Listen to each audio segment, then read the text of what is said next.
Okay, I'm going to talk about Kuya. Full disclaimer: I'm director. I'm also chairman of the company. This is the company that Miramont combined with. It is now headed towards production in Peru. Kuya has a very high grade asset. That was what attracted me. The other thing that attracted me, David Stein, who runs the company, he's a silver fanatic. He worked for Eric Sprott, and he has a lot of respect in the that realm. You know, like the Toronto scene around silver. So he's a right man to run a company like this. Go to the next slide. Okay, guess what? We are down in that same regime, the polymetallic silver gold part of the system.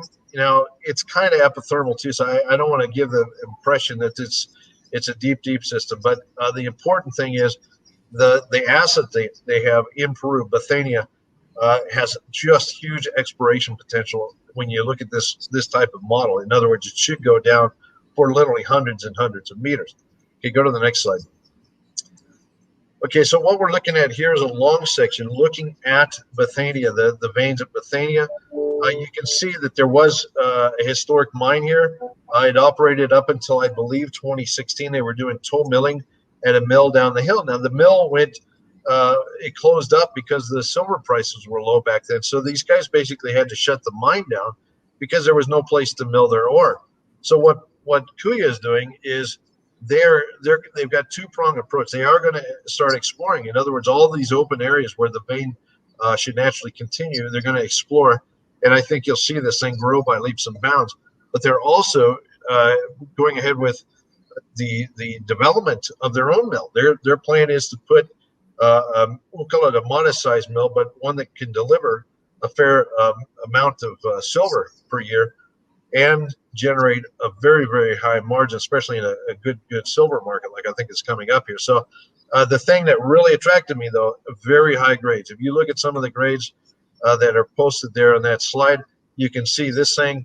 I think when it was in production, it was like 16, 17 ounce silver per ton, plus a fair bit of gold. So that's a dream. Okay, that's the kind of rock that will make a lot of money. So I'm very excited. The way I think of this, guys, is like K92. If you look at K92, when they started working on their vein in New Guinea, this is a gold vein. You know, they kind of knew, okay, this is here, but now they're starting to expand it, and it just grew and grew and grew. You know, so this is kind of I'll call it the K92 of silver. Okay, flick to the next slide. I want to get through these. Okay, so one thing we've done, David has picked up the Cobalt, an option on the Cobalt district in Ontario, most of the Cobalt district. I'm very excited about this because this is my area of fun, okay, is exploring. We now have a very large holding within the Cobalt camp, famous silver camp in Canada. We have, this thing produced hundreds of millions of ounces of silver in very small but very high grade, volumes of rock, right? This property has phenomenal assays. You can see some of the assays posted here. It's well known for its high grade.